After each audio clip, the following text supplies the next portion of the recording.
नमस्कार दोस्तों, स्वागत है आपका। आज हम बात करेंगे एक ऐसे नाम की जो इस समय देश की राजनीति और न्यायपालिका दोनों में चर्चा का विषय बना हुआ है।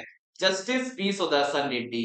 विपक्ष के उपराष्ट्रपति उम्मीदवार के रूप में उनका चयन सिर्फ एक राजनीतिक कदम नहीं बल्कि उनके लंबे और प्रतिष्ठित न्यायिक करियर का सम्मान है।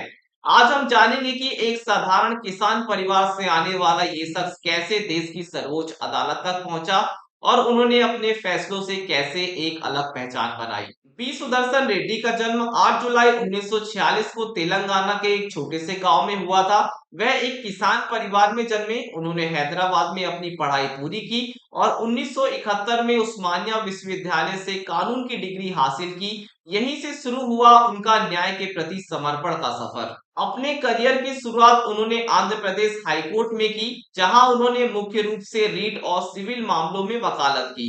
उनकी मेहनत और लगन का नतीजा था कि 1988 से 90 तक उन्होंने आंध्र प्रदेश हाईकोर्ट में सरकारी वकील के रूप में काम किया।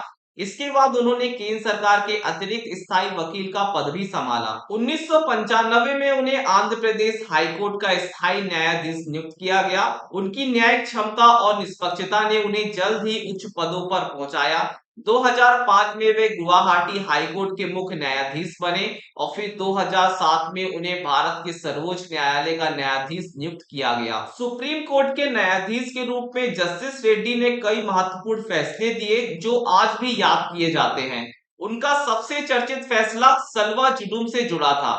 उन्होंने छत्तीसगढ़ सरकार की इस नीति को रद्द कर दिया, जिसमें माओवादी विद्रोहियों से लड़ने के लिए आदिवासी युवाओं को हथियारबंद किया जाता था। इस फैसले ने मानवाधिकारों और संवैधानिक मूल्यों की रक्षा में उनकी दृढ़ता को दिखाया। 2011 में सुप्रीम कोर्ट से सेवानिवृत्त होने के बाद भी उनका सार्वजनिक जीवन जारी रहा। 2013 में उन्हें गोवा का पहला लोकायुक्त नियुक्त किया गया।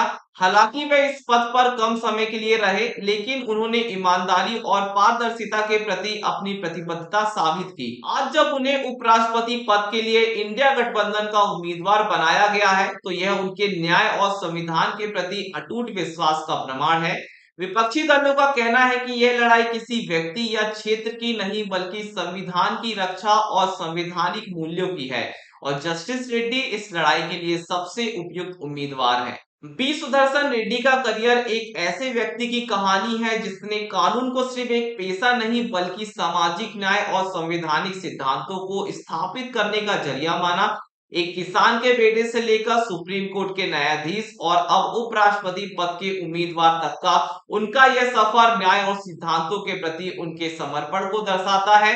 यह देखना दिलचस्प होगा कि यह चुनाव देश के संवैधानिक और राजनीतिक भविष्य को किस दिशा में ले जाता है।